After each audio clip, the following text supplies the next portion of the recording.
Very good afternoon my dear students of class 12। कैसे हैं आप सभी। आज मैं आपके लिए मैक्रो इकोनॉमिक्स की वीडियो लेकर आया हूं और आज हम पढ़ेंगे मनी। जिन्होंने हमारा प्रीवियस वीडियो नहीं देखा है वो प्लेलिस्ट में जाके देख सकते हैं, जहां हमने चैप्टर 1, चैप्टर 2 और चैप्टर 3 ये तीनों चैप्टर हमने कंप्लीट किया हुआ है। हाँ, चैप्टर 4 जो नेशनल इनकम है उसको अभी हमने स्किप किया हुआ है, उसको हम आगे वाली वीडियो में लेकर आएंगे। आज हम लेकर आए हैं मनी, और मनी चैप्टर को हम वन सिंगल शॉट में कंप्लीट करेंगे, वन वीडियो में।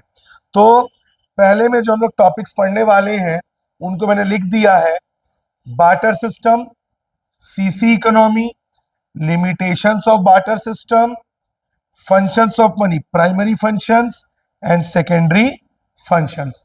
तो सबसे पहले हम डिस्कस करेंगे बार्टर सिस्टम के बारे में।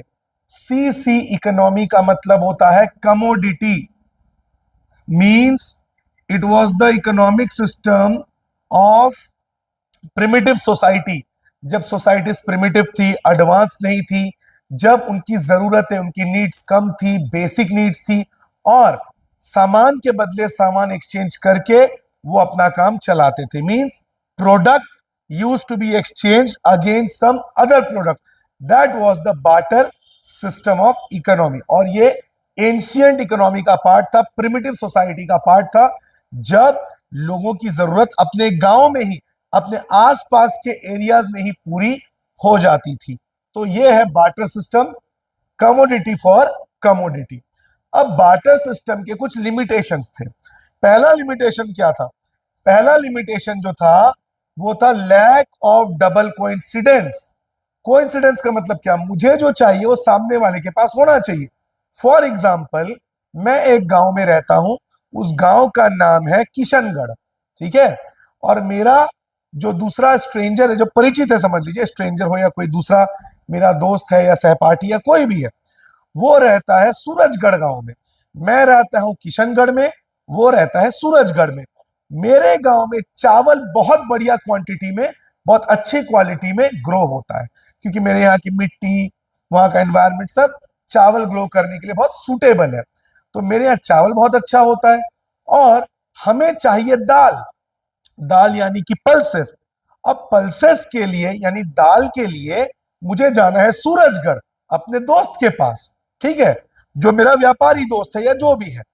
अब वहां से मैं चावल लूंगा, सॉरी दाल लूंगा, और बदले में जो मेरे यहाँ का चावल है वो मैं उसके साथ एक्सचेंज करूंगा। लेकिन ये तभी पॉसिबल है अगर मुझे दाल चाहिए और सूरजगढ़ में जो मेरा व्यापारी है उसको चाहिए, वहां जो आदमी है उसको चाहिए चावल। अब मान लीजिए मेरे को चावल चाहिए, सॉरी मेरे को दाल चाहिए, तो मैं तो उसके साथ अपना चावल एक्सचेंज करने को रेडी हूं कि भैया तुम ले लो चावल और बदले मुझे दाल दे दो। लेकिन अगर उस आदमी को चावल नहीं चाहिए, उसको चाहिए गेहूं, और मेरे पास तो गेहूं नहीं है, मेरे पास तो चावल है, तो क्या वो मेरे साथ अपना सामान एक्सचेंज करेगा? नहीं करेगा। क्यों? क्योंकि मुझे जो चाहिए, किशनगढ़ के व्यक्ति को जो चाहिए, सूरजगढ़ के व्यक्ति के पास वो है, दाल है, लेकिन सूरजगढ़ के व्यक्ति को मेरे से चावल नहीं चाहिए, उसको चाहिए गेहूं, वीट। तो मेरे साथ वो अपना सामान एक्सचेंज नहीं करेगा। तो सबसे पहला प्रॉब्लम है डबल कोइंसिडेंस, मतलब जो मुझे चाहिए वो सामने वाले के पास हो, और जो सामने वाले को चाहिए वो मेरे पास होना चाहिए। If A has what B needs and B has what A needs, then the goods or commodities will be exchanged. But if they are not having each other needs, then the goods won't be exchanged. एक और example लेते हैं double coincidence का। मान लीजिए एक व्यक्ति है ए, ठीक है, उसको खैनी खाने का बड़ा चस्का लगा हुआ है। अब वो खैनी खा रहा है, खैनी आप जानते ही होंगे, है ना, लाओ भैया, इस टाइप से खैनी खा रहा है। अब मान लीजिए उसको खैनी खाने का बड़ा शौक है, ठीक है, और उसके पास जो है बहुत सारी बीड़ी है। अब वो किसी ऐसे व्यक्ति को ढूंढेगा जिसको बीड़ी चाहिए होगा, और बदले में वो उसको खैनी देगा। ध्यान से समझिए, ए को खैनी खाना बड़ा पसंद है और उसके पास ढेर सारी मात्रा में बीड़ी है या बीड़ी पत्ती है, तो वो किसी ऐसे व्यक्ति को ढूंढेगा, मान लीजिए उसने बी को ढूंढा और बी के पास ढेर सारी मात्रा में खैनी है और उसको भी बीड़ी चाहिए, तो ये बीड़ी उसको दे देगा और उससे खैनी ले लेगा, और जो दूसरा व्यक्ति है बी, वो इससे बीड़ी पत्ती ले लेगा।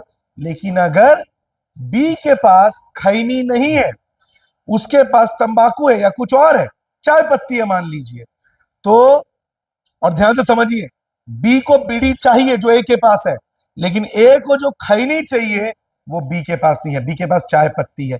तो क्या ए अपना बीड़ी उसके साथ एक्सचेंज करेगा? नहीं, उसे किसी ऐसे को ढूंढना पड़ेगा जिसके पास खैनी हो और जिसको बीड़ी पत्ती चाहिए। डबल कोइंसिडेंस, मतलब ऐसे किसी व्यक्ति को ढूंढना होगा जिसके पास हमारी जरूरत का सामान हो और हमारे पास उसकी जरूरत का सामान हो। तो ये पहला प्रॉब्लम है, लैक ऑफ डबल कोइंसिडेंस। दूसरा, लैक ऑफ कॉमन मेजरमेंट। अब उस समय मनी का इन्वेंशन तो हुआ नहीं था, तो लोगों को ये कैसे पता चलेगा कि किस चीज का वैल्यू कितना है? अब मान लो फॉर एग्जाम्पल टमाटर और आलू एक्सचेंज किए जा रहे हैं, ठीक है। अब टमाटर आलू से मान लेते हैं महंगा है, एक्सपेंसिव है, तो जिसको टमाटर मिला एक्सचेंज में वो तो फायदे में है कि उसको बार्टर सिस्टम के तहत टमाटर मिल गया, टमाटर महंगा है। लेकिन आलू जो है वो सस्ता है, तो एक्सचेंज में जिसको आलू मिल गया वो तो घाटे में चला गया। तो उस समय ऐसा कोई कॉमन मेजरमेंट नहीं था। अब मान लीजिए किसी को एक्सचेंज करना है मशरूम, पुटू, अभी बारिश में टेस्ट में भी बहुत अच्छा लगता है, और मशरूम को जब एक्सचेंज करने गया एक ऐसे व्यक्ति के पास जिसके पास गोट है, गोट बकरा, अब जिसके पास पुटू है वो गोट वाले को अपना पुटू दे देगा और बदले में उसका गोट लेगा। तो पता चला जितना पुटू एक्सचेंज हो रहा है उसमें गोट का 1/4 वैल्यू आएगा। अब गोट को काटेगा तो नहीं 4 टुकड़ों में कि उसको देगा, फिर तो गोट का कोई वैल्यू ही नहीं रहा। तो कॉमन मेजरमेंट नहीं था, जिसका मतलब किस चीज के बदले किस चीज को कितना एक्सचेंज करना है तो ये पता नहीं था। आज तो मनी है तो पता टमाटर कितने का है, आलू कितने का है, बकरा कितने का है, मुर्गी कितने का है, दाल कितने का, तो कॉमन मेजरमेंट है। मनी से हम किसी भी चीज का वैल्यू पता कर सकते हैं। बट उस समय मनी ना होने के कारण, मनी का इन्वेंशन ना होने के कारण पता नहीं चलता था कि किस प्रोडक्ट के बदले कितना प्रोडक्ट एक्सचेंज होगा। 1 किलो चीनी है तो उसके बदले कितना नमक एक्सचेंज करेंगे कि दोनों का वैल्यू सेम हो जाए। तो ये दूसरा प्रॉब्लम। तीसरा, lack of standard of deferred payment. Simple शब्दों में कहूं तो क्रेडिट फैसिलिटी। आज क्रेडिट कार्ड्स जो हमको बैंक वाले प्रोवाइड करते हैं, तो क्रेडिट कार्ड होने के कारण होता क्या है, आज आप परचेस कर लीजिए, आपने गाड़ी खरीद लिया, शॉपिंग कर ली, है ना, कपड़े ले लिए, बहुत अच्छी कटलरी ले ली, बर्तन ले लिए अपने घरों के लिए, डेकोरेटिव आइटम्स ले ली, और पेमेंट आपकी तरफ से बैंक ने कर दिया। आप पेमेंट करोगे बैंक को कुछ टाइम के बाद, आपने 3-4 महीने के बाद क्रेडिट कार्ड का पेमेंट किया। लेकिन बार्टर सिस्टम में फैसिलिटी नहीं थी। क्यों? सामान अगर आज आप एक्सचेंज कर रहे हैं तो आज ही आपको उसके बदले प्रोडक्ट चाहिए होगा। अब मान लीजिए मेरे गांव में ढेर सारी गाय हैं, अब मेरे यहाँ पे दूध दही जो डेयरी प्रोडक्ट्स है, दूध दही छाछ पनीर, ये सब तो बड़ी क्वांटिटी में आ जाएगा। लेकिन रेफ्रिजरेटर तो था नहीं प्रिमिटिव सोसाइटी में कि भाई स्टोर करके रख लिए, फ्रीजर में डाल दिए, तो रेफ्रिजरेटर तो था नहीं। तो फिर क्या होगा, आज ही के आज मुझे अपने मिल्क को अगर किसी को एक्सचेंज करना है तो बदले में मुझे किसी ऐसे को ढूंढना पड़ेगा जो आज के आज मुझे दूध के बदले कोई सब्जी या कोई दूसरा मटेरियल दे दे। मतलब बार्टर सिस्टम में क्रेडिट फैसिलिटी नहीं था। आज आप दुकान गए, आपने बोला कुछ टाइम के बाद पेमेंट करेंगे, तो ये सारी फैसिलिटीज थी। लेकिन उस समय बैंक्स तो थे नहीं, जैसे आज home loan, car loan, education loan, दुनिया भर के लोन है कि आज आप गाड़ी ले लिए, घर ले लिए, आप पेमेंट करेंगे बाद में। ये फैसिलिटी लेकिन उस समय अवेलेबल नहीं था। एक तो पहली बात, ट्रांसपोर्टेशन कॉस्ट बहुत हाई था, सामान को दूसरे गांव लेकर जाना, वहां से अपनी जरूरत का सामान लाना, ट्रांसपोर्टेशन कॉस्ट लगता था। उस समय गाड़ियां तो थी नहीं, बैलगाड़ी में दूर दूर जाना पड़ता था, फिर किसी ऐसे व्यक्ति को ढूंढना जिसके पास हमारी जरूरत का सामान हो, और वो भी अगर बोलते उधार कि आज तू मेरे को सामान दे दे, मैं आपको 2 महीने के बाद दूंगा। क्या पता 2 महीने बाद जो वो हमें सामान दे रहा है, मान लीजिए मैं बढ़िया क्वालिटी का गेहूं लेके गया अपने किशनगढ़ के गांव से, सूरजगढ़ गांव में मैं गेहूं लेकर गया, और बदले में मुझे चाहिए था बहुत ही अच्छी क्वालिटी का चावल या दाल, जो भी मुझे चाहिए था, चूड़ा चाहिए था जिससे पोहा बनता है। मान लीजिए उसने मुझसे कहा हम आपको 3 महीने बाद चूड़ा देंगे। तो मैं उसको अपने यहाँ का गेहूं दे के आ गया। 3 महीने बाद जब वो मेरे पास चूड़ा लेके आया, उसकी क्वालिटी बहुत घटिया थी। तो मेरे अच्छे क्वालिटी का सामान उसने ले लिया और मेरे को 3 महीने के बाद बहुत ही खराब क्वालिटी का माल दिया। तो बार्टर सिस्टम में क्रेडिट फैसिलिटी को अवेल करना बहुत मुश्किल था। तो दूसरा प्रॉब्लम, ये third problem. Fourth, lack of store of value. मैंने अभी आपको बताया जो पेरिशेबल आइटम्स, आप नोटिस करिए कभी अगर मार्केट जाएंगे, सुबह का टाइम नहीं, शाम का टाइम जब सूरज डूब गया है, अंधेरा हो गया, तब आप मार्केट जाइए, जो कस्टमर है वो बहुत सस्ते में आपको धनिया, लाल मिर्च ये सब देने को रेडी हो जाता है। क्यों? ये सब खराब हो जाने वाली चीजें हैं। धनिया पत्ती, मिर्ची, ये सब नींबू, ये सब खराब हो जाता है, पेरिशेबल आइटम्स है। तो इसको उन लोग सस्ते में बेच देते हैं कि भाई कल तक तो खराब हो जाएगा, कुछ में तो कुछ पैसा तो मिले, वरना कल तक सूख जाएगा तो कस्टमर लेगा नहीं। हम लोग पूछते ना भैया ताजा है कि नहीं, हरा है कि नहीं, बढ़िया दिखता तभी हम लेते हैं। तो जो पेरिशेबल आइटम्स थे, दूध, दही, मक्खन, छाछ, ये सारी चीजें, सब्जी, इनको स्टोर करके रखना बड़ा मुश्किल था, क्योंकि उस समय रेफ्रिजरेटर या मॉडर्न टेक्नोलॉजी तो आई नहीं थी। तो उसके लिए कस्टमर ढूंढना, कि किसी ऐसे को ढूंढना जिसको ये सब चाहिए और बदले में वो हमें कुछ ऐसा सामान दे जो हमें चाहिए, वो बड़ी मुश्किल हो जाती थी। मतलब पेरिशेबल आइटम्स को स्टोर करके रखना बहुत प्रॉब्लमेटिक था, because of lack of refrigerator and other modern technology. तो ये सारी प्रॉब्लम्स थी बार्टर सिस्टम में। ठीक है, अब फंक्शंस ऑफ मनी, मनी ने इन प्रॉब्लम्स को सॉर्ट आउट कर दिया। अब हम पढ़ेंगे उसी को। मनी ने, जब मनी इन्वेंट हुआ, वैसे कितने फॉर्म्स ऑफ मनी होते हैं? सबसे पहला होता है मेटेलिक मनी, जो राजा महाराजाओं के समय में था, सोने की अशरफियां, चांदी के सिक्के। तो वो कौन सा मनी था? Metallic money. फिर कौन सा मनी आया? पेपर मनी, 100 का नोट, 50 का नोट, 1000 के नोट, और 2000 के नोट तो बंद है। 500 के नोट, ये कौन सा करेंसी है? Paper currency. इसके बाद कौन सा आया? इसके बाद आया आपका डिजिटल करेंसी, फोन पे, पेटीएम, ये सब। इसके बाद एक plastic money, ATM card, debit card, ATM को डेबिट बोलते हैं, क्रेडिट कार्ड, ये प्लास्टिक मनी है। फिर डिजिटल मनी, फोन पे, पेटीएम, व्हाट्सएप मनी, गूगल पे, और आने वाले समय में अभी भी शुरू हो चुका है उसका ट्रांजैक्शन, वर्चुअल मनी जिसको कहते हैं, क्रिप्टो करेंसी, सुना होगा आपने, डॉज कॉइन, मीम कॉइन, है ना, बिटकॉइन। भारत का पहला व्यक्ति, इनफैक्ट जिस सिंगर ने भारत में क्रिप्टो करेंसी में पहला डील साइन किया, उनका नाम था रफ्तार। ठीक है, आप जानते होंगे रफ्तार जो रैप वैप करते हैं, उन्होंने कॉन्सर्ट की फीस क्रिप्टो करेंसी में ली हुई है। तो इससे हमें पता चलता है मनी के इन्वेंशन कैसे हुआ और कैसे मनी टाइम के साथ डेवलप होते गया। ठीक है, अब मनी जब इन्वेंट हुआ, जब मनी आया, तो इसने बार्टर सिस्टम की प्रॉब्लम्स को सॉल्व कर दिया, सॉर्ट आउट कर दिया। कैसे, उसको एक एग्जांपल देके समझते हैं। जैसे मैंने बताया था, मैं किशनगढ़ का व्यक्ति हूं, मेरे को चाहिए चावल, मेरे गांव में बहुत बढ़िया चावल उगता है, और मेरे को चाहिए था दाल। तो मैं सूरजगढ़ जाऊंगा दाल लेने के लिए, और उसके बाद मुझे किसी ऐसे आदमी को ढूंढना पड़ेगा जिसके पास दाल हो और जिसको मेरा चावल चाहिए होगा, वरना दिक्कत है, डबल कोइंसिडेंस। लेकिन आज मनी ने इस प्रॉब्लम को सॉल्व कर दिया। क्यों? आपके पास पैसा है, आप दुनिया के किसी भी कोने में चले जाइए, आप कोई भी सामान या सर्विस ले सकते हैं। बाल कटाना है, पैसे दे दो, कपड़े लेने हैं, पैसे दे दो, गाड़ी लेनी है, पैसे दे दो, क्लब में जाना है, पार्टी करनी है, पैसे दे दो। तो मनी ने इस डबल कोइंसिडेंस के प्रॉब्लम को सॉल्व कर दिया कि आपको किसी को ढूंढने की जरूरत नहीं है, आपको अपने प्रोडक्ट को किसी के साथ मैच कराने की जरूरत नहीं है। If you have money, you can go wherever you want in this world and can purchase any good और सर्विस। तो मनी ने इस तरह से प्रॉब्लम्स को सॉल्व किया। अब मनी के दो फंक्शंस हैं, एक प्राइमरी और एक सेकेंडरी। प्राइमरी मतलब बेसिक, हमारी जो बेसिक फंक्शन है। जैसे आज मोबाइल फोन्स क्या बन चुका है? एक मिनी कंप्यूटर बन चुका है। शॉपिंग कर सकते हैं, ईबे साइट से हम कोई भी यूनिक आइटम खरीद सकते हैं, फ्लिपकार्ट हो गया, अमेजोन हो गया, कोई चीज खरीद सकते हैं। मेक माई ट्रिप से होटल बुक कर सकते हैं, आपका आईआरसीटीसी से ट्रेन के टिकट्स बुक कर सकते हैं, ठीक है ना, iBibo.com से प्लेन के टिकट्स बुक कर सकते हैं, ऑनलाइन बुक माई शो से फिल्मों के टिकट बुक कर सकते हैं। कौन सा काम ऐसा है जो हम फोन में नहीं कर सकते?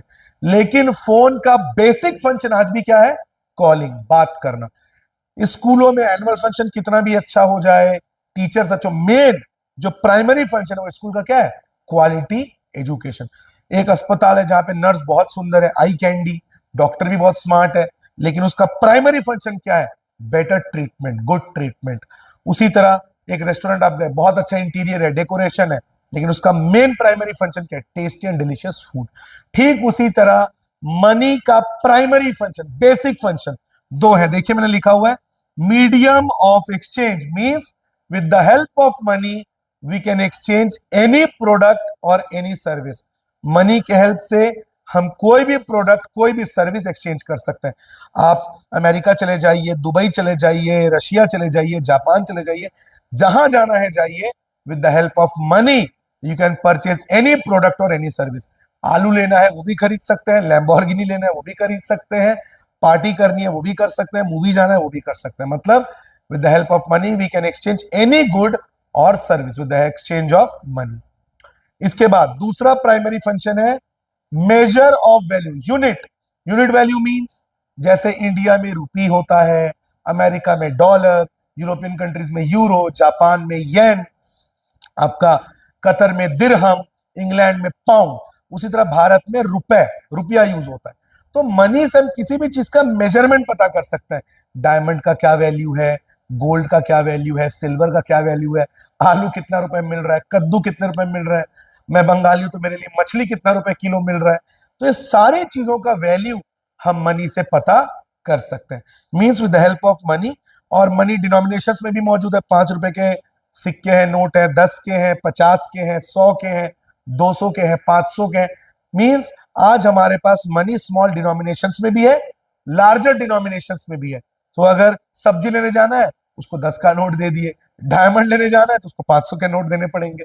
तो मनी से हम किसी भी चीज के वैल्यू को मेजर कर सकते हैं कि उसका फाइनेंशियल वर्थ, फाइनेंशियल वैल्यू कितना है। इसके बाद सेकेंडरी फंक्शन, डेरिवेटिव फंक्शंस, मतलब मनी के सेकेंडरी फंक्शंस क्या है? जैसे स्कूलों का सेकेंडरी फंक्शन एनुअल फंक्शन हो गया, कैंपिंग हो गया, है ना, ये सारी चीजें स्कूल के सेकेंडरी फंक्शंस है।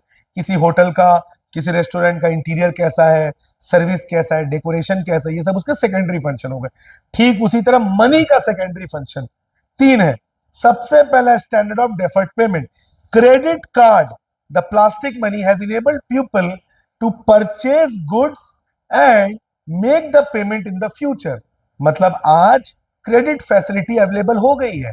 आप सभी जानते हैं जो फाइनेंशियल इंस्टीट्यूशंस है वो इसी की वजह से इनका जन्म हुआ है।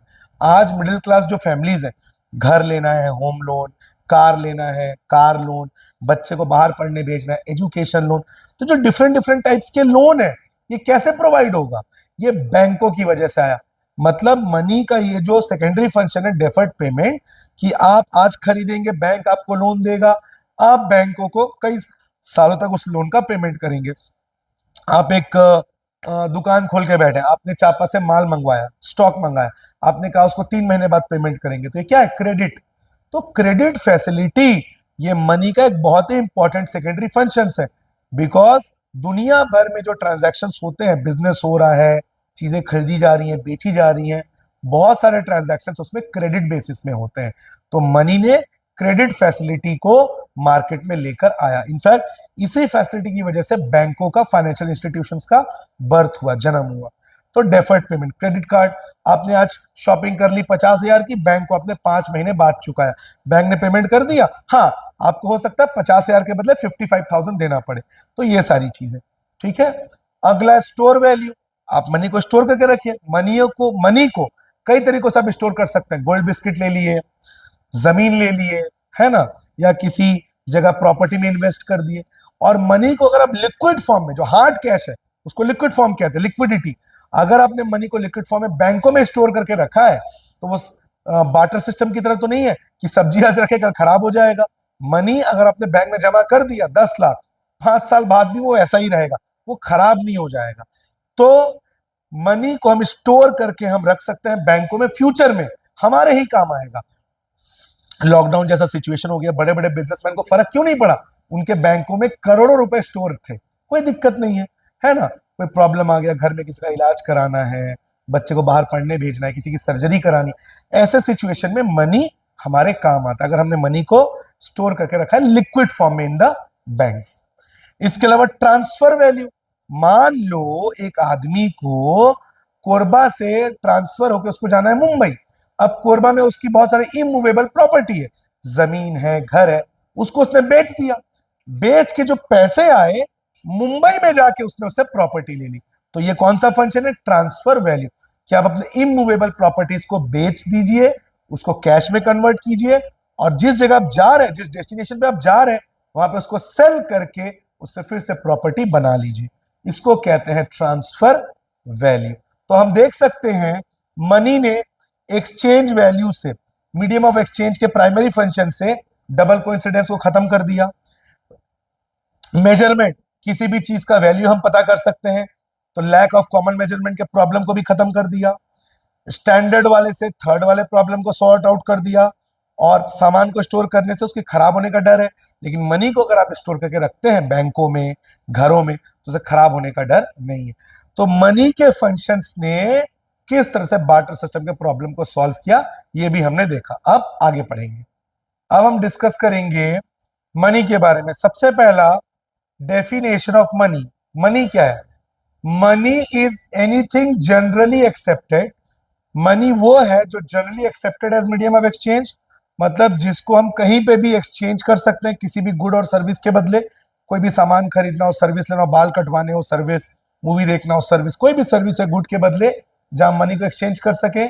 मेजर ऑफ वैल्यू, मनी से किसी का भी फाइनेंशियल वैल्यू निकाल सके। स्टोर वैल्यू, मनी को बैंकों में स्टोर करके रख सके। And standard of deferred payment, credit card के थ्रू, लोन के थ्रू हम फ्यूचर में पेमेंट कर सके, परचेज अभी कर लें और पेमेंट इन द फ्यूचर। तो ये सारी चीजें मनी के अंडर में आती है, जो हमने अभी फंक्शंस ऑफ मनी में पढ़ा। तो अगर ये चारों फंक्शंस, दो प्राइमरी और दो सेकेंडरी, अगर वो इसको फुलफिल करता है तो वो मनी है। ठीक है। Legal definition of money. Money is what law says is money. हर वो चीज मनी है जो लॉ के अंडर में आती है। मैंने अभी आपको थोड़े समय पहले क्रिप्टो करेंसी के बारे में बताया, जो डिजिटल करेंसी है, वर्चुअल करेंसी है। इसको भारत में लीगल टेंडर नहीं मिला है, मतलब इंडिया में क्रिप्टो करेंसी अभी भी लीगल नहीं है। तो क्रिप्टो करेंसी इंडिया में मनी के डेफिनेशन को फुलफिल नहीं करती। मतलब किसी दुकान आप गए, आपने 200 रुपए का पिज्जा खाया, आपने उसको बोला मैं आपको 200 रुपए का क्रिप्टो करेंसी में पेमेंट कर देता हूं, वो मना कर सकता है, बिकॉज इंडिया में crypto currency is not legal. हाँ, अगर आप उसको 200 का नोट दे रहे हैं तो उसको लेने से मना नहीं कर सकता। तो ध्यान से समझिए इस चीज को। जो क्रिप्टो करेंसी है, डिजिटल या वर्चुअल मार्केट का, जो ब्लॉकचेन टेक्नोलॉजी में काम करता है, जिसके बहुत सारे कॉइन्स हैं, बिटकॉइन, डॉज कॉइन, है ना, ये सारी चीजें, इनको अभी तक, जैसे इथेरियम हो गया, इनको अभी तक इंडिया में लीगल स्टेटस नहीं मिला है। तो ध्यान रखिएगा इसको। ठीक है। बाकी एनीथिंग जो इन चारों को पूरा करे वो मनी है। ठीक है। चाहे वो प्लास्टिक मनी हो, एटीएम कार्ड हो, डेबिट कार्ड हो, क्रेडिट कार्ड हो। क्रेडिट कार्ड किसको पूरा करता है? स्टैंडर्ड ऑफ डेफर्ड पेमेंट, है ना। इसके अलावा मीडियम ऑफ एक्सचेंज, जो हार्ड कैश होता है, लिक्विड कैश होता है, उसको हम कहीं पे भी एक्सचेंज करके सामान ले सकते हैं। ठीक है। और एक बात, हम चेक में भी पेमेंट कर सकते हैं, बट चेक को लेने से शॉपकीपर मना कर सकता है। उसके पास ये राइट है कि वो चेक को लेने से मना कर सकता है, बट कैश को लेने से वो मना नहीं कर सकता। इन बातों का ध्यान रखें। ठीक है। ये देखिए, legal tender money can be used for payment of debts. मतलब आपने कोई भी सर्विस या सामान या प्रोडक्ट लिया है, तो वो जो डेब्ट है आप उसको चुकाने के लिए यूज कर सकते हो।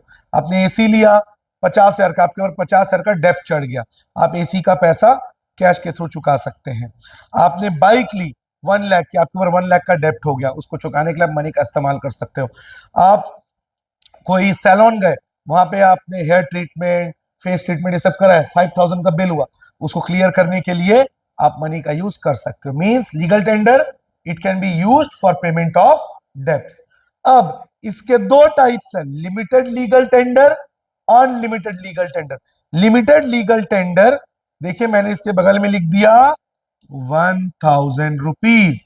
मतलब जो सिक्के होते हैं, 1 रुपए का सिक्का हो गया, ठीक है, इससे आप 1000 से ज्यादा का पेमेंट नहीं कर सकते। आप मर्सिडीज के शोरूम में मर्सिडीज की गाड़ी ली, 2 करोड़ की वो गाड़ी है, आप 1 रुपए का सिक्का लेके 2 करोड़ में, शोरूम वाला आपको धक्के मार के निकाल सकता है, आपका पेमेंट लेने से मना कर सकता है। क्यों? इंडिया में जो कॉइनेज एक्ट 2011 जो इंडियन गवर्नमेंट ने लॉन्च किया था, coinage act 2011, according to this act up to 1000 rupee payment can be made in coins. You cannot exceed the limit. 1000 के बाद का पेमेंट आप कॉइन में नहीं कर सकते। दुकान वाला ले रहा है तो अच्छी बात है, वेल एंड गुड, लेकिन अगर वो मना कर रहा है तो ये उसका राइट है। Coinage act 2011। Unlimited legal tender, जो 100 रुपए के नोट्स है, 500 के नोट्स है, वो जो पेपर नोट्स है उसमें कोई लिमिट नहीं, अनलिमिटेड। आप उस पे 500 करोड़ का, 5 लाख का, 5000 का, जितना चाहो उतना पेमेंट करो। पेपर नोट्स पे कोई रेस्ट्रिक्शन या कोई बाउंडेशन या कोई लिमिट नहीं है।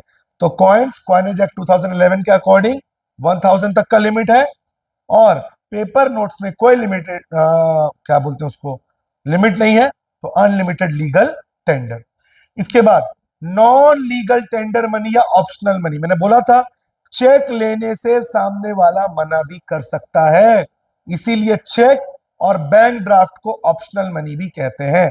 मींस जो पैसा लेने वाला है वो उसको लेने से रिफ्यूज कर सकता है, चेक लेने से रिफ्यूज कर सकता है, बट नोट्स को लेने से रिफ्यूज नहीं कर सकता। इसीलिए लीगल टेंडर और ये नॉन लीगल टेंडर या ऑप्शनल मनी, चेक और बैंक ड्राफ्ट, जिसका पेमेंट लेने से वो चेक में सामने से मना कर भी सकता है। अब आगे, अब हम पढ़ेंगे बच्चों मनी सप्लाई। ठीक है, मनी सप्लाई का मतलब है मार्केट में कितना मनी सर्कुलेट हो रहा है। ध्यान से समझिए, the amount of money being circulated in the market is known as money supply.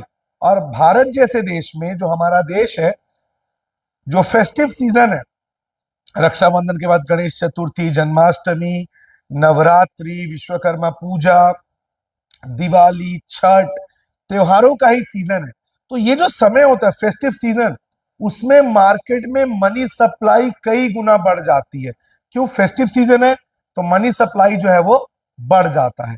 तो मनी सप्लाई का मतलब मार्केट में कितना मनी सर्कुलेट हो रहा है। दिवाली जैसे त्योहार में, नवरात्रि जैसे त्योहारों में गाड़ी लेनी है, कपड़े लेने हैं, बर्तने लेने हैं, तो इसके लिए मार्केट में पैसे का फ्लो होना, सर्कुलेट होना बहुत जरूरी है। जैसे बारिश के मौसम में नदी तालाब एकदम लबालब भर जाते हैं तो वाटर सप्लाई बढ़ जाती है। तो त्योहारों के समय भी मनी सप्लाई का मार्केट में बढ़ना जरूरी है, ताकि जो लोग हैं उनके पास चीजों को खरीदने के लिए पैसे हों। तो मनी सप्लाई का मतलब स्टॉक कॉन्सेप्ट, स्टॉक मतलब right now, right here, at this particular point of time, आज अभी इसी समय मार्केट में लोगों के पास कितना पैसा है, उसे कहते हैं स्टॉक कॉन्सेप्ट। अब इसमें क्या लेते हैं? मनी हेल्ड बाय पब्लिक, आम जनता, यानी हम लोग, हमारे पास कितना पैसा है। हम दो जगह पैसा रखते हैं, एक तो हमारे पास या बैंकों में। तो हमारे पास करेंसी के फॉर्म में कितना पैसा है या बैंकों में हमने कितना पैसा जमा किया, वो मनी सप्लाई में आएगा।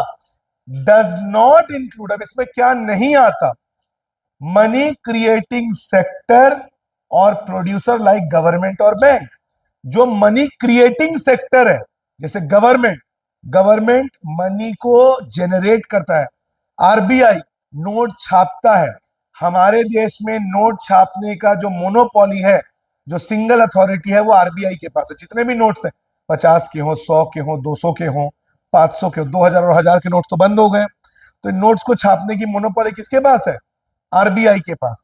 इसके अलावा जो सिक्के होते हैं, कॉइन्स को मिंट करता है finance department of India, finance ministry of India, Indian government के अंडर में।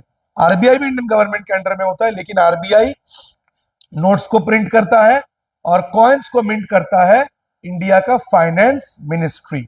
तो जो मनी क्रिएटिंग सेक्टर, जो पैसे बनाता है, उसको हम मनी सप्लाई में नहीं लेते, बिकॉज इनके पास जो पैसा होता है वो एज अ रिजर्व होता है, जो सर्कुलेशन में नहीं आता। इसलिए जो मनी क्रिएट करते हैं गवर्नमेंट और बैंक्स, उनको हम मनी सप्लाई में नहीं लेते। इसके अलावा inter bank deposits are not included. जैसे एसबीआई ने पंजाब नेशनल बैंक में कुछ पैसे रखे, पंजाब नेशनल बैंक ने तुम्हारा बैंक ऑफ बड़ौदा में अपने अकाउंट का कुछ पैसा रखा, तो इंटर बैंक डिपॉजिट, अगर एक बैंक का दूसरे बैंक के पास डिपॉजिट है तो उसको मनी सप्लाई में नहीं लेते। Only net demand deposits are included. मतलब आम जनता का जो पैसा जमा है बैंकों में, उसी को मनी सप्लाई में लेते हैं। इंटर बैंक यानी कि एक बैंक का दूसरे बैंक में जो पैसा जमा है उसको मनी सप्लाई में नहीं लेते। हाँ, पब्लिक का जो पैसा बैंकों में जमा है उसको मनी सप्लाई में जरूर लेते। ध्यान दीजिएगा, ग्रॉस डिपॉजिट, ग्रॉस डिपॉजिट में आम आदमी का पैसा जो बैंक में जमा है वो भी आ जाएगा, बैंकों का जो पैसा बैंकों में जमा है वो भी आ जाएगा। Let's understand this with a small example. Suppose state bank में मैंने 200 रुपए जमा किए, मैं पब्लिक का पार्ट हूं, और पंजाब नेशनल बैंक ने 100 रुपए जमा किया, 200 प्लस 100 300, तो ये 300 ग्रॉस डिपॉजिट है। और इन नेट डिमांड डिपॉजिट में क्या आएगा, सिर्फ मेरा पैसा बैंक ऑफ बड़ौदा का जो स्टेट बैंक में जमा है या पंजाब नेशनल बैंक में जमा है उसको नहीं लेना है। एक बार फिर रिपीट कर रहा हूं, मैंने अपना 200 रुपए और बैंक ऑफ बड़ौदा ने अपना 100 रुपए, टोटल 300 रुपए स्टेट बैंक में जमा है, तो इसमें ग्रॉस कितना आ जाएगा, मेरा 200, बैंक ऑफ बड़ौदा का 100, 200 प्लस 100 300 ग्रॉस।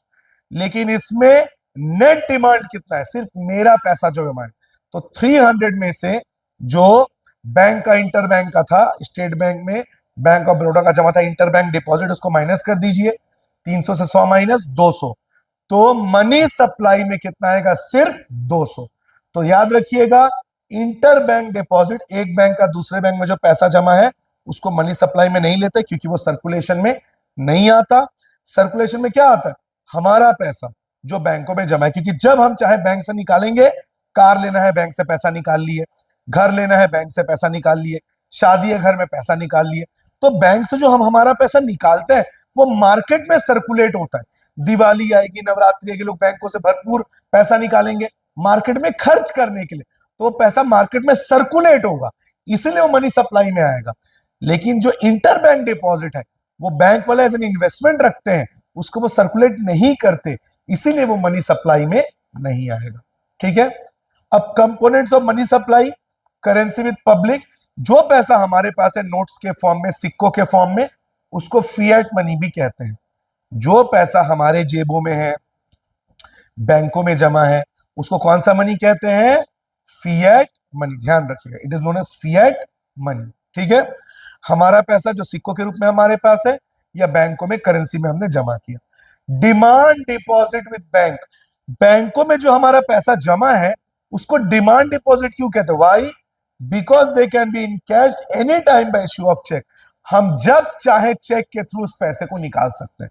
बैंक में 2 करोड़ रुपए जमा है, हमारे पास जो चेकबुक है उससे हमने 10 लाख रुपए विड्रॉ कर लिया, कोई रोक टोक है, नहीं है। तो बैंक में डिमांड डिपॉजिट क्यों कहते हैं हमारे पैसे को, because we can encash it, we can withdraw it whenever we want. तो इसीलिए करेंसी विद पब्लिक यानी हमारे घरों में जो नोट्स और सिक्के हैं वो, और बैंकों में जो हमारा पैसा है वो किसका सप्लाई है, कंपोनेंट्स ऑफ मनी सप्लाई। ठीक है, आगे मेजरमेंट ऑफ मनी सप्लाई। 1967-68 तक RBI, reserve bank of India, उसका जो मनी सप्लाई का डेफिनेशन था बहुत नैरो था, पर 1977 में रिजर्व बैंक ऑफ इंडिया ने 4 डेफिनेशंस दिए मनी सप्लाई के, M1, M2, M3, M4। अब हम उसको डिटेल में देखेंगे। सबसे पहला देख सकते हैं, मैंने यहां पे लिखा है M1। M1 is the most liquid source of money supply। Liquid means commerce में मनी को लिक्विड कहते हैं। अगर मैं कहता हूं इस कंपनी के पास ढेर सारा लिक्विड कैश है, तो यहां पे लिक्विड का मतलब पानी नहीं है, इसका मतलब है कंपनी के पास ढेर सारा कैश है। तो मोस्ट लिक्विड का क्या मतलब है कि सबसे ज्यादा कैश, हार्ड कैश M1 से ही आता है। तो इसमें क्या आता है, currency and coins with public, हमारे पास जो पैसा है, जो सिक्के हैं, हार्ड कैश, तो लिक्विड हो गया ये। Plus demand deposit of commercial bank, HDFC, State Bank, Punjab National Bank, Bank of Baroda, Axis Bank, इन सभी बैंकों में जो हमारा पैसा जमा है, जिसको हम जब चाहें चेकबुक से विड्रॉ कर सकते हैं, वो plus other deposit with RBI. ये अदर डिपॉजिट विद आरबीआई का क्या खेल है? आरबीआई जो हमारे देश में बैंकों का हेड है, रिजर्व बैंक ऑफ इंडिया, उसके पास कितना कैश जमा है, ठीक है, और किसका कैश? इंडियन गवर्नमेंट का नहीं, फॉरेन गवर्नमेंट्स का, फॉरेन गवर्नमेंट्स का, फॉरेन बैंक का आरबीआई के पास कितना जमा है। ध्यान रखिए, अदर डिपॉजिट विद आरबीआई में इंडियन गवर्नमेंट का आरबीआई के पास कितना जमा है वो नहीं लेते, फॉरेन बैंक्स और फॉरेन गवर्नमेंट का आरबीआई के पास कितना पैसा जमा है वो आ जाएगा M1, which is the most liquid source of money supply. Liquid मतलब कैश, तो आप देख ही सकते हैं जनता के पास जो कैश है, बैंक में जो जमा कैश है, सब हार्ड कैश है, हम जब चाहे इसको विड्रॉ कर सकते हैं। M2, M1 पूरा आएगा, M2 में देखिए M1 पूरा आएगा, plus saving deposit with post office saving bank. इसके अलावा पोस्ट ऑफिस में जो पैसा जमा किया गया है, पुराने, आजकल तो लोग शेयर मार्केट में, म्यूचुअल फंड में पैसा लगाते हैं, जो पुरानी जनरेशन थी उनको अपने इनकम का एक फिक्स परसेंटेज चाहिए रहता था कि मुझे 100 रुपए में 2 रुपए चाहिए, लेकिन हर महीने चाहिए, हर साल चाहिए, मेरे को 100 रुपए के बदले 20 रुपए, 30 रुपए मिला तो मिला, नहीं तो 100 रुपए डूब गया। जो पुरानी जनरेशन थी वो ऐसी नहीं थी, उन लोग का कहना था 100 रुपए में 2 ही रुपए मिले, लेकिन मेरे को हर साल मिले, तो लोग पोस्ट ऑफिस में पैसा जमा करते थे। तो M2 में क्या आएगा? M1 पूरा आएगा। इसके अलावा saving deposit with post office saving bank, यानी कि पोस्ट ऑफिस में जो पैसा जमा है, और एक बात ध्यान रखिए, पोस्ट ऑफिस में जो पैसा जमा है उसको चेक से विड्रॉ नहीं किया जा सकता, चेक से इन कैश नहीं किया जाता। M3, M1 plus net time deposit with bank, इसमें आता है आपका COD, सर्टिफिकेट ऑफ डिपॉजिट, मतलब M1 पूरा आएगा, हमारा पैसा बैंक में जमा, हमारा पैसा जेब में, हमारा पैसा आरबीआई में, फॉरेन बैंकों का या फॉरेन सरकार का पैसा, प्लस बैंक में जमा नेट टाइम डिपॉजिट, जो बैंकों में कुछ समय के लिए हमने पैसा डिपॉजिट किया। ध्यान रखिए, जितना लंबा टाइम उतना ज्यादा इंटरेस्ट। आपने 5 साल के लिए COD लिया, सर्टिफिकेट ऑफ डिपॉजिट, आपको इंटरेस्ट मिलेगा, लेकिन आपने 10 साल के लिए लिया तो आपको इंटरेस्ट ज्यादा मिलेगा। मतलब M1 तो आएगा ही, इसके अलावा बैंकों में जो हमने कुछ टाइम के लिए, फिक्स टाइम के लिए, 5 साल, 3 साल, 10 साल के लिए जो पैसा जमा कर दिया है वो आएगा M3 में। और M4 में M3 पूरा आएगा, मतलब हमारा पैसा बैंकों में जमा, हमारा पैसा, हमारे जेब का पैसा, पोस्ट ऑफिस में जमा पैसा, ठीक है, सॉरी पोस्ट ऑफिस मेरे से मिस्टेक हो गया, M3, यस, हमारा पैसा बैंकों में जमा, हमारा पैसा, ठीक है, आरबीआई के पास जमा, दूसरे बैंकों का, दूसरे गवर्नमेंट का पैसा, और बैंकों में जमा हमारा नेट टाइम डिपॉजिट जो हमने 3 साल 5 साल के लिए इन्वेस्ट किया वो भी आएगा, plus total deposit with post office, और पोस्ट ऑफिस में जो हमने पैसा जमा किया है, but excluding NSC। What is NSC? National saving certificate. पुराने समय में लोग NSC में, नेशनल सेविंग सर्टिफिकेट में पैसा लगाते थे ताकि टैक्स में उनको कुछ छूट मिल सके, टैक्स में डिस्काउंट मिल सके, तो नेशनल सेविंग सर्टिफिकेट को इसमें इंक्लूड नहीं करना है, ठीक है। एक बार और रिकॉल कर लेते हैं इसको। M1 most liquid source of money supply, हमारा पैसा जो घर में या जेब में है, बैंकों में जमा, हमारा डिमांड डिपॉजिट, बैंकों में जो हमारा पैसा जमा है जिसको हम जब चाहे चेकबुक से निकाल सकते हैं, प्लस आरबीआई में दूसरे बैंकों का, दूसरे गवर्नमेंट का जो पैसा जमा है, ठीक है, मोस्ट लिक्विड। M2, M1 पूरा आएगा, मतलब हमारा पैसा जेब में, घर में, बैंकों में हमारा पैसा, आरबीआई के पास, दूसरे बैंकों का, सरकार का पैसा, प्लस पोस्ट ऑफिस में जमा पैसा। M3, M1 पूरा आएगा, मेरा पैसा जो घर में है, जो बैंकों में है, आरबीआई में दूसरे बैंकों का, दूसरे देश के बैंकों का, सरकार का पैसा, प्लस बैंकों में जो हमने 3 साल 5 साल 10 साल के लिए पैसा डाल दिया, जिसको कहते हैं COD, सर्टिफिकेट ऑफ डिपॉजिट, जिसके बदले आपको इंटरेस्ट मिलता है, जितना ज्यादा टाइम उतना ज्यादा इंटरेस्ट। इसके बाद M4 least liquid, list liquid में आएगा M3, यानी M4 में क्या क्या आएगा, M3 आएगा, हमारा पैसा बैंक में जमा, हमारा पैसा आरबीआई में जमा, दूसरे देशों का पैसा, प्लस नेट टाइम डिपॉजिट बैंकों में जमा लंबे समय के लिए जो हमने इन्वेस्ट किया, certificate of deposit, plus post office में जमा पैसा। लेकिन उसमें हमें एनएससी, नेशनल सेविंग सर्टिफिकेट को नहीं लेना है, जो टैक्स बचाने के लिए लोग इन्वेस्ट करते हैं। अब आगे, तो अब हम लेसन के लास्ट पार्ट में आ गए हैं। इसमें पावर बूस्टर भी है, पर पावर बूस्टर को हम अगली वीडियो में कैप्चर करेंगे। अभी हम लोग लेसन में आते हैं। लेसन का लास्ट पार्ट आ गया ये M1। ये कुछ इंपॉर्टेंट फैक्ट्स है मनी सप्लाई को लेके। सबसे पहले तो मनी सप्लाई को लेके डेटा कौन रिलीज करता है, आरबीआई, बिकॉज नोट छापने का अथॉरिटी, ध्यान रखिए मैं बार बार बोल रहा हूं, आरबीआई जो है वो नोट छापता है। 2 रुपए और उसके ऊपर के नोट्स आरबीआई प्रिंट करता है, लेकिन 1 रुपए के सिक्के कौन बनाता है, गवर्नमेंट ऑफ इंडिया। इस बात को ध्यान रखें, मैं बार बार बोल रहा हूं। मैं पॉज करना तो इसको ध्यान रखिएगा। 1 रुपए का नोट और सिक्का फाइनेंस मिनिस्ट्री, जो भी फाइनेंस मिनिस्टर है निर्मला सीतारमन, जिन्होंने टैक्स में मिडिल क्लास की वोट लगा दी है, खैर, और 2 रुपए और उसके ऊपर के जितने नोट्स है वो आरबीआई बनाती है, ठीक है। तो जो डेटा है बैंकों को लेकर, मनी सप्लाई को लेकर, वो कौन रिलीज करता है, RBI. M1 most liquid. Liquid मतलब क्या होता है, हार्ड कैश। M1 मतलब क्या, हमारे जेब में रखा हुआ पैसा, वही तो हार्ड कैश है। बैंकों में रखा जमा हमारा पैसा, जब चाहे उसको इन कैश हम कर सकते हैं। तो it is the most liquid. Whenever we want, we can take out, and we have cash already at our homes, in our wallets or other things like that. हाँ, आजकल जब से फोन पे जीपे आ गया, तब लोगों ने कैश रखना थोड़ा कम कर दिया, but still M1 is the most liquid. M4 least liquid. Why? Because M4 में हम लेते हैं COD, सर्टिफिकेट ऑफ डिपॉजिट, जिसमें एक लंबे टाइम के लिए बैंकों में पैसा जमा किया जाता है, जो आपने सुना भी होगा, एफडी, फिक्स्ड डिपॉजिट। इसमें लोगों को इंटरेस्ट मिलता है, जितना लंबा टाइम उतना ज्यादा इंटरेस्ट। तो जल्दी से लोग उस पैसे को निकालते नहीं है, ब्रेक नहीं करते, एफडी को तुड़वाते नहीं है, सर्टिफिकेट ऑफ डिपॉजिट को नहीं निकालते, क्योंकि अगर पहले से निकाल लिए तो उनके इंटरेस्ट में कटौती हो जाएगी, लॉस हो जाएगा।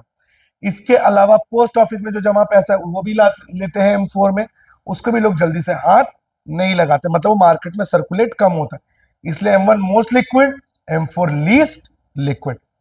M3 में क्या क्या आता था, M1 पूरा आता था, हमारे जेब में रखा पैसा, करेंसी विद पब्लिक, बैंक में रखा हमारा पैसा, डिमांड डिपॉजिट, आरबीआई में जमा दूसरे देशों का, दूसरे देश के बैंकों का पैसा, प्लस M3 में आता था net time deposit with bank, यानी कि बैंकों में जो हम 3 साल 5 साल 10 साल के लिए एफडी या सर्टिफिकेट ऑफ डिपॉजिट के थ्रू करवाते हैं। और यही चीज मेन मनी सप्लाई को डिनोट करता है, बिकॉज पोस्ट ऑफिस में पैसा बहुत कम रखने लगे हैं लोग।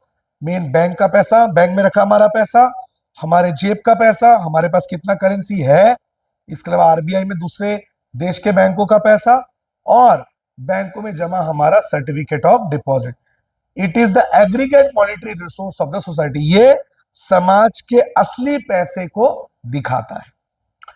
M1 M2 नैरो कॉन्सेप्ट है, क्योंकि इसमें बैंकों में जमा जो आपका टाइम डिपॉजिट है, सर्टिफिकेट ऑफ डिपॉजिट, उसको इंक्लूड नहीं किया जाता, जबकि M3 M4 में सब आ जाता है। हमारा पैसा बैंकों में जमा, हमारा डिमांड डिपॉजिट, पोस्ट ऑफिस में जमा हमारा पैसा, बैंकों में जमा हमारा fixed deposit, FD, certificate of deposit. इसलिए M3 M4 ब्रॉड कॉन्सेप्ट है, बिकॉज इसमें सब आ जाता है। इसको ऐसे समझिए, अगर मैं बोलूं फिजिक्स क्या पूरा साइंस है, फिजिक्स में केमिस्ट्री भी है, साइंस में केमिस्ट्री भी है, बायो भी है, फिजिक्स तो नैरो हो गया। लेकिन अगर मैं साइंस बोल रहा हूं, उसमें फिजिक्स भी आ रहा है, केमिस्ट्री भी आ रहा है, बायो भी आ रहा है, तो वो ब्रॉड है। ठीक उसी तरह M3 M4 में सब आ जाता है, इसलिए वो ब्रॉड कॉन्सेप्ट है। इसके बाद मनी और हाई पावर मनी, दोनों में क्या डिफरेंस है। Money, high power money, money का मतलब इतनी देर से वही पढ़ रहे हैं, करेंसी विद पब्लिक, हमारा पैसा जो हमारे पास है, और डिमांड डिपॉजिट विद बैंक, बैंकों में जमा हमारा पैसा।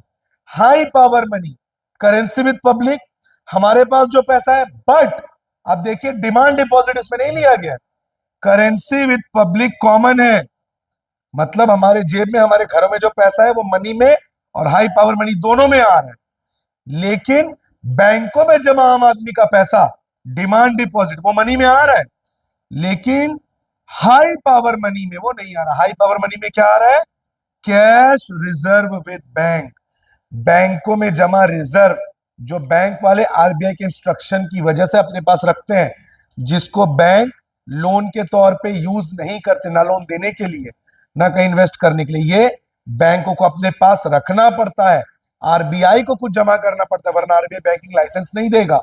तो बैंकों के पास जो रिजर्व होता है, जो आरबीआई जो लिमिट तय करता है कि कितना रिजर्व बैंकों के पास रहेगा, वो आएगा हाई पावर मनी। तो डिफरेंस क्या है?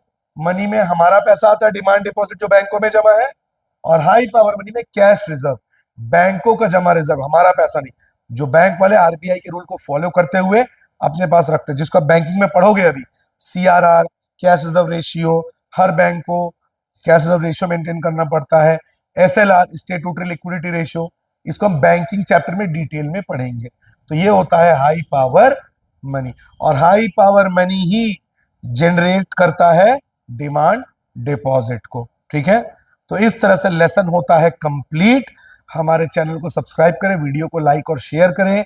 मिलेंगे आपसे अगले वीडियो में। पूरे 12th की तैयारी के दौरान स्नेहपूर्ण शिक्षा आपके साथ है। Have a good day.